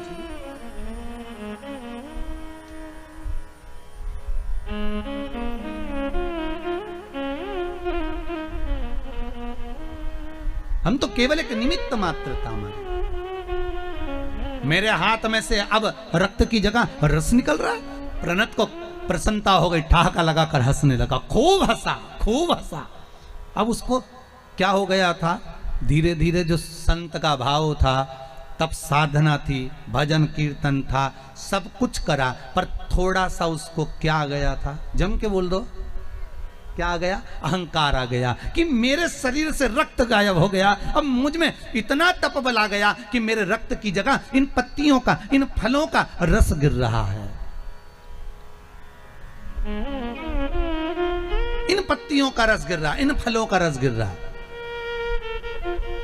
पर एक बात याद आ गई, प्रणत ने जब अहंकार आया, प्रणत का काम था शंकर की आराधना करने के बाद शिव जी से रोज कहता था कि मेरे अहंकार को टिकने मत देना भगवान, जैसे ही आए वैसे ही तोड़ देना। ये रोज कहता था प्रणत, मेरे अहंकार को मत टिकने देना भोलेनाथ। हे शिव शंकर, हे शंभु, हे त्रिकालदर्शी, हे कैलाशी, अगर मेरे भीतर यह भी माना जाए कि मैंने इसको भोजन कराया, मेरे भीतर यह भी माना जाए कि मैंने ऐसा करवाया, मेरे भीतर यह भी माना जाए कि मैंने अभिषेक करवाया, मेरे भीतर यह भी माना जाए कि मैंने आपके ऊपर दही चढ़ाया, दूध चढ़ाया, पंचामृत चढ़ाया, मैंने भंडारा करवाया, मैंने भोजन करवाया, मैंने करवाया, तो मेरे अहंकार को तुरंत तोड़ देना। हे शंकर, इतनी करुणा जरूर करना। शंकर ने वो करुणा तुरंत कर दी। जैसे इसकी उंगली कटी, रस निकला, इसको अहंकार आया कि अब मेरे बराबर कोई नहीं हो सकता।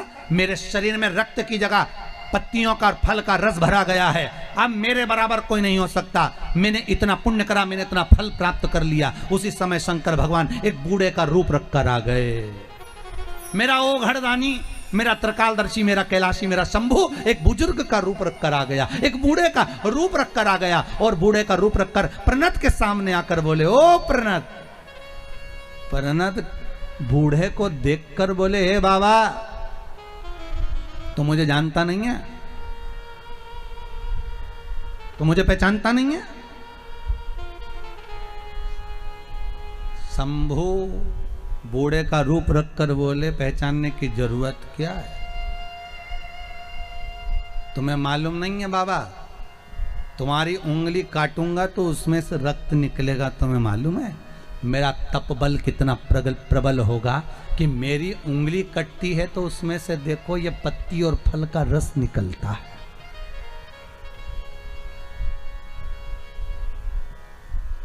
मेरा तप बल कितना प्रबल है।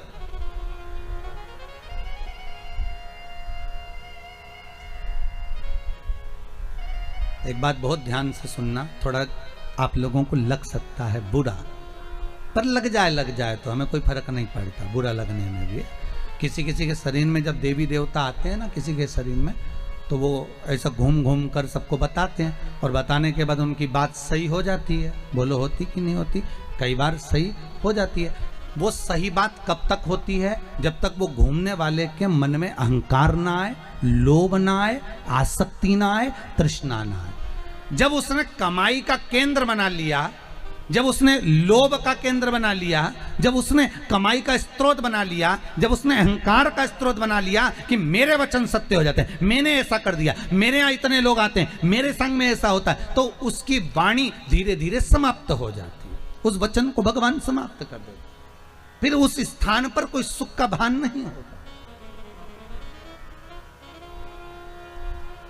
अहंकार से विहीन हो जाए। ए प्रणत,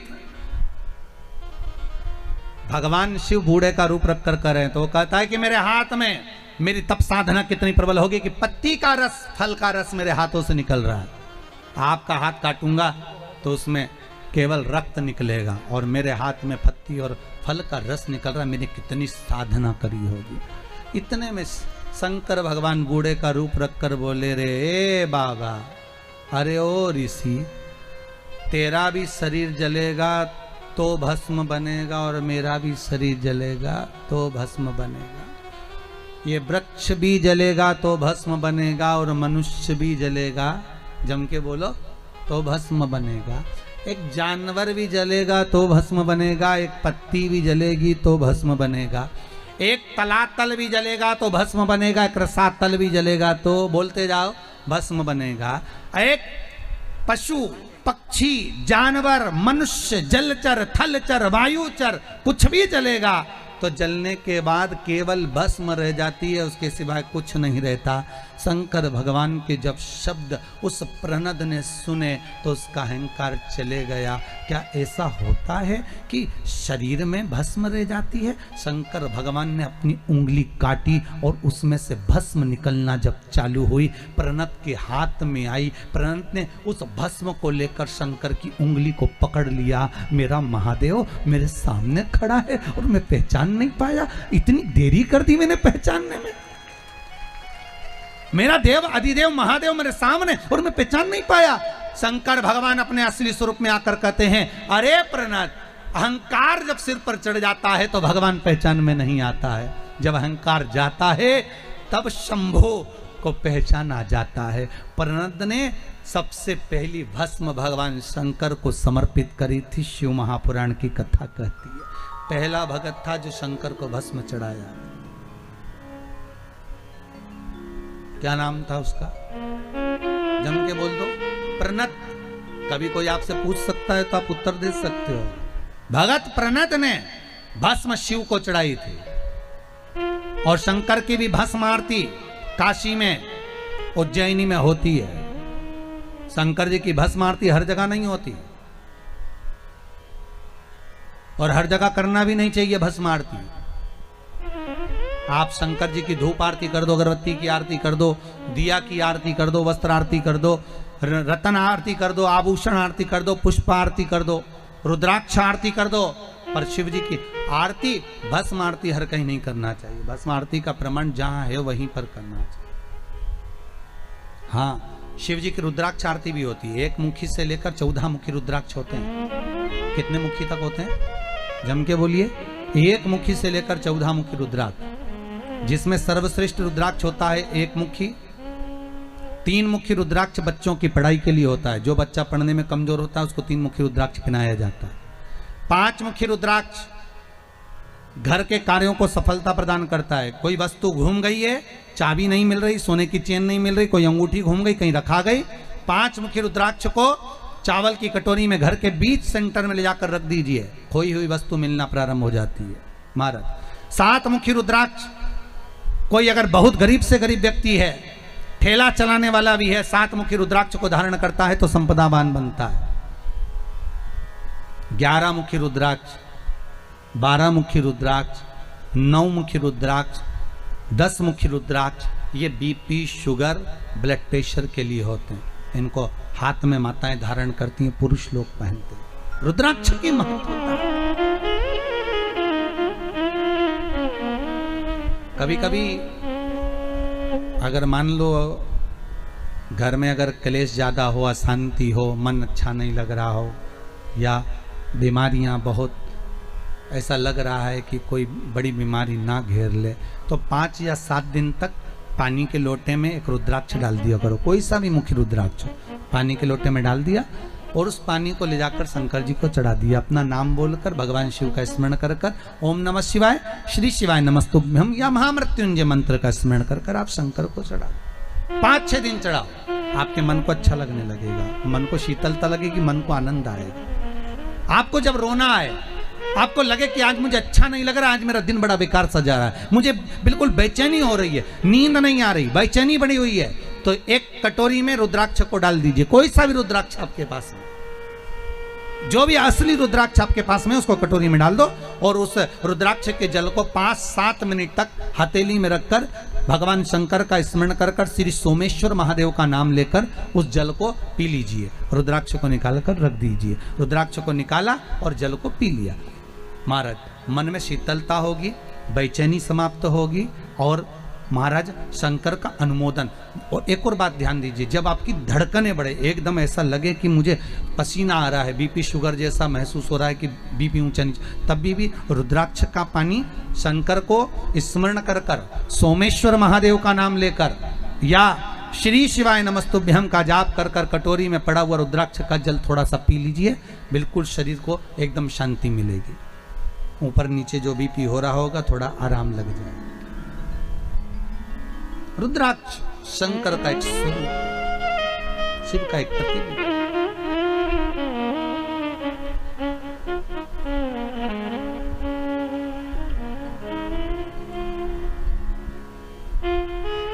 शिव का स्मरण करने कहा,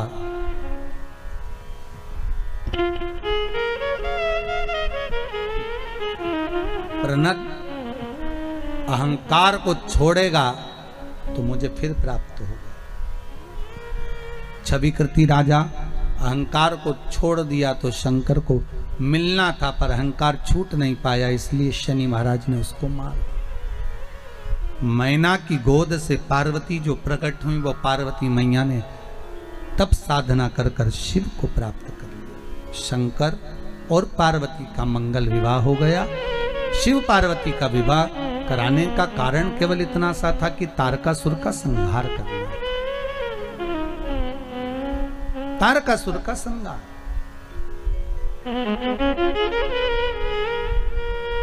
भगवान शंकर के तेज पुंज से गंगा के जल से कार्तिकेय जी का प्रागट्य है। पार्वती जी की बड़ी बहन है गंगा, हिमालय राज की बड़ी पुत्री गंगा। कहते हैं जब पार्वती का लेखन स्वयं देव ऋषि नारद ने कहा कि इसको ऐसा पति मिलेगा, ऐसा मिलेगा, और नारद जी ने कहा यदि ये शंकर का स्मरण करे तो शिव पति मिल जाए। गंगा जी ने अपने कानों से सुन लिया कि शंकर ऐसे हैं, क्यों ना मैं उनका अनुमोदन करूं। पार्वती से ज्यादा तप गंगा जी ने करना प्रारंभ कर दिया। इतनी तप साधना गंगा जी ने करी, इतनी तप साधना करी।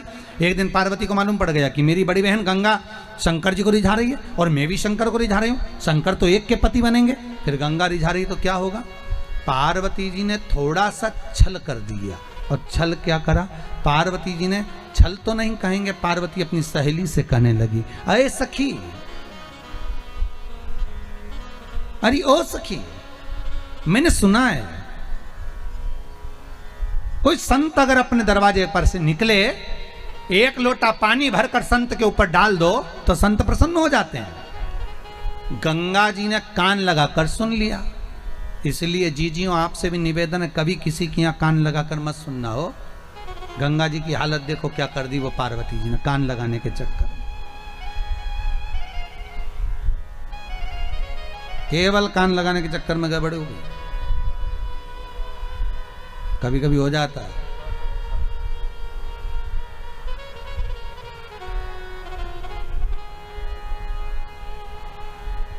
अब गंगा जी को लगा कि संत पर पानी फेंक दो तो शिव प्रसन्न हो जाते हैं। संत प्रसन्न होकर भर देते थे। वहीं से दुर्वासा बाबा जा रहे थे, गंगा जी ने एक लोटा पानी भर के दुर्वासा पर फेंक दिया। जैसे ही दुर्वासा पर फेंका, दुर्वासा को क्रोध आ गया और दुर्वासा जी बोले, अरे गंगा, तूने संत का अपमान करा है। तू हिमालय राज की बड़ी बेटी होकर तूने संत का अपमान करा।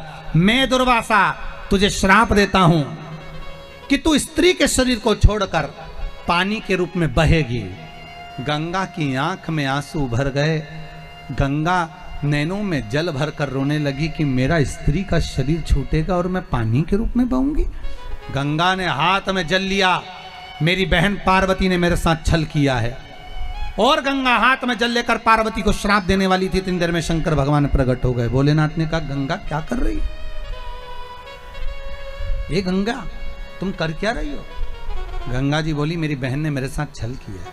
शंकर जी बोले, कौन सा छल किया? उसने अपनी सहेली से कहा था कि किसी संत पर पानी बांट, एक लोटा पानी फेंक दो तो संत प्रसन्न हो जाएंगे। तो मैंने वही करा। तो शंकर भगवान बोले, पार्वती ने तुझसे कहा था कि पानी भर के फेंक दो? नहीं। तो तूने कैसे सुना? तो क्या मैंने कान से सुना? शंकर जी बोले, पार्वती ने अपनी सहेली से बोला था तो तुझे कान लगाने की क्या जरूरत थी? जब दो सखियां, कोई पति पत्नी, कोई भाई भाई, कोई कुटुंब का व्यक्ति, कोई बेटा माता पिता, कोई आपस में बात कर रहे हो तो बहू क्यों कान लगाकर सुन रही है? तुझे क्या करना? क्यों सुना जाए? सबसे ज्यादा बहुएं कान कब लगाती हैं? जब घर में ननंद आती है।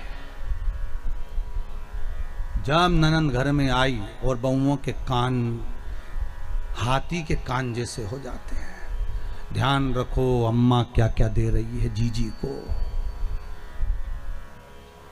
सब ध्यान रखो। तूने कान क्यों लगाया गंगा? गंगा कहती है, मेरी बहन को मैं श्राप दूंगी। भगवान शिव कहते हैं, श्राप मत देना, ये मेरी अर्धांगिनी बनेगी। और यदि अर्धांगिनी बनेगी तो इसको श्राप देने की जरूरत नहीं है। रहने दो। गंगा जी कर रही हैं तो आप मेरे पति नहीं बनेंगे? शंकर भगवान बोले, नहीं। शिव जी कहते हैं, गंगा मैं तुझे विवाह नहीं करना चाहता। गंगा कहती है, मैंने कौन सा पाप करा? जितना तप पार्वती ने करा उतना तप मैंने करा, फिर आप मेरे से विवाह क्यों नहीं करना चाहते? शंकर भगवान कहते हैं, गंगा मैं तुझसे विवाह नहीं कर सकता। क्यों? भगवान शिव कहते हैं, गंगा तुझसे इसलिए विवाह नहीं कर सकता क्योंकि तूने पार्वती से ज्यादा तप करा है, तूने पार्वती से ज्यादा साधना करी है, तूने पार्वती से ज्यादा मेरा स्मरण करा है। तो गंगा कहती है, फिर तो मैं तुम्हारी अर्धांगिनी बन सकती हूँ। शंकर भगवान कहते हैं, गंगा तूने इतना तप करा है कि मैं तुझे अपने साथ में अपनी अर्धांगिनी बनाकर पास में नहीं बिठाना चाहता। गंगा मैं तुझे अपने सिर पर बिठाना चाहता हूं, इसलिए मैं तुझे विवाह नहीं करना चाहता, मैं तुझे अपने मस्तक पर बिठाना चाहता। गंगा की आंख में आंसू थे। भोलेनाथ जी ने पूछ लिया, अब क्यों रो रही है? मेरे सिर पर बैठेगी, अब तो तुझे रोना ही नहीं चाहिए। अगर तू मेरी पत्नी बनती और मेरे सिर पर बैठती तो लोग क्या कहते कि बताओ अपनी लुगाई को सिर चढ़ा लिया। बेचारा नया नया लड़का शादी करके आए ना तो बड़ी आफत रहती है उसकी। पत्नी की नहीं सुने तो क्या क्या बताओ, तुम तो तुम्हारी अम्मा ही अम्मा की सुनो, और अम्मा की नहीं सुने तो अम्मा के तू तो बताओ जोरू का गुलाम हो गया। और बेचारा पति बीच में मंदिर के घंटे जैसा टंगा, इधर से पत्नी आती तो वो बजा जाती, इधर से अम्मा आती तो वो बजा जाती। अब वो घंटा बेचारा बीच में टंगा, 50 बार सोचता बताओ करे क्या करे, किसकी सुने किसकी ना सुने। बढ़िया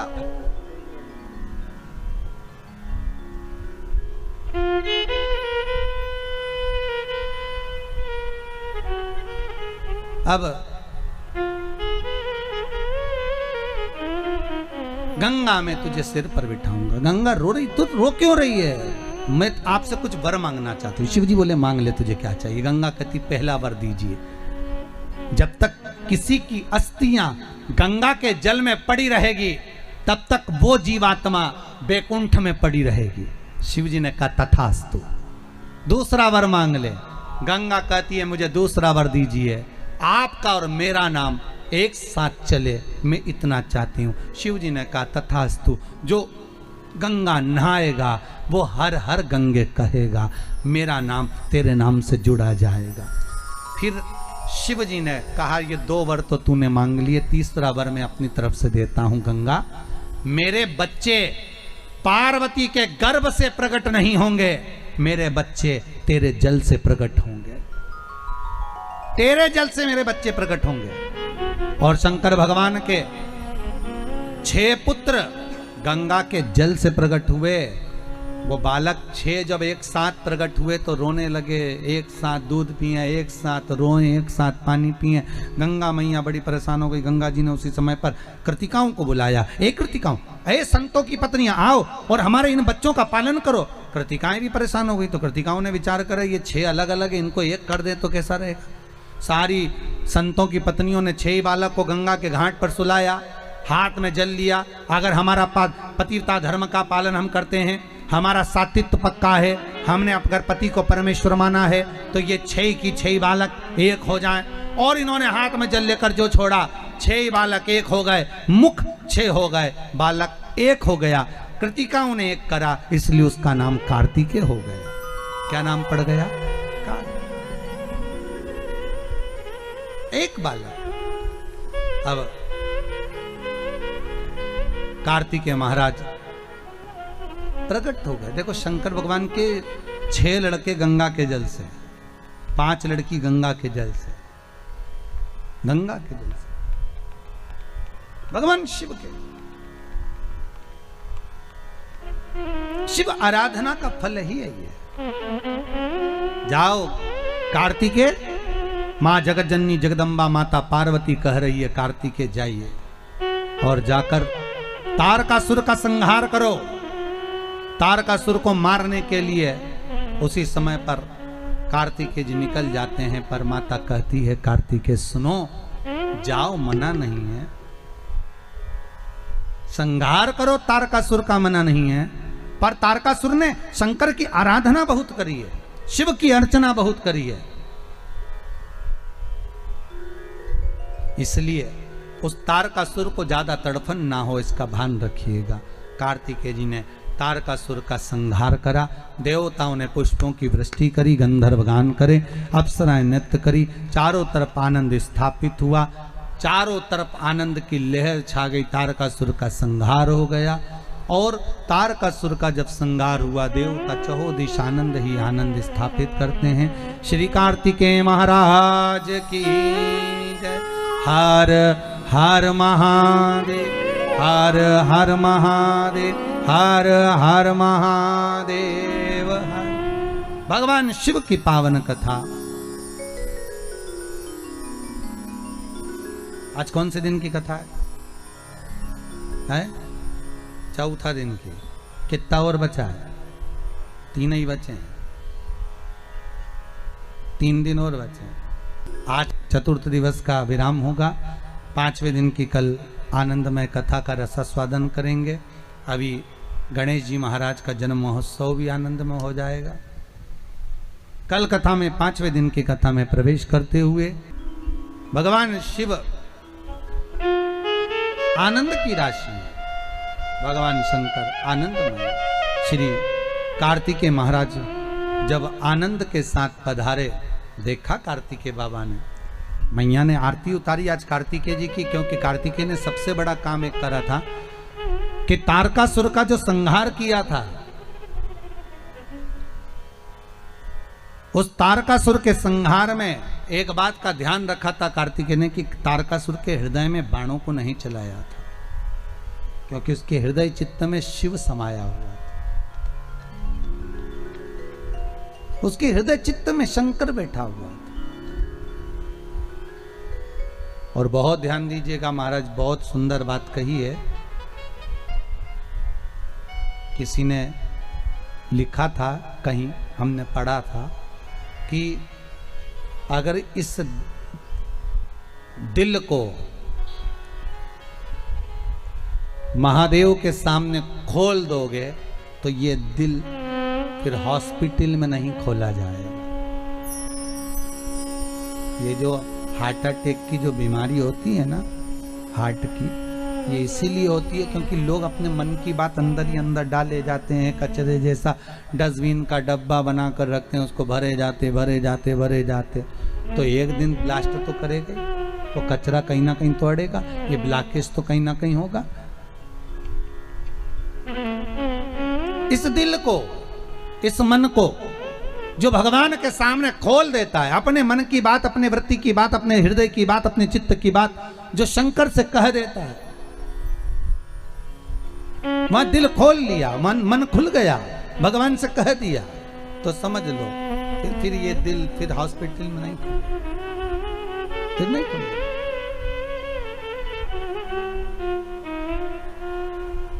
शिव उपासना में, भगवान शंकर के अनुमोदन में, शिव के स्मरण में इस मन को लगा देना, चित्तवृत्ति को रमा देना, यही शंकर का एक आनंद है। तारकासुर के प्राणों को हरने के बाद जब कार्तिकेय बाबा आए और बाबा आकर भगवत स्मरण का चित्तानंद करते हुए माता पार्वती ने उनकी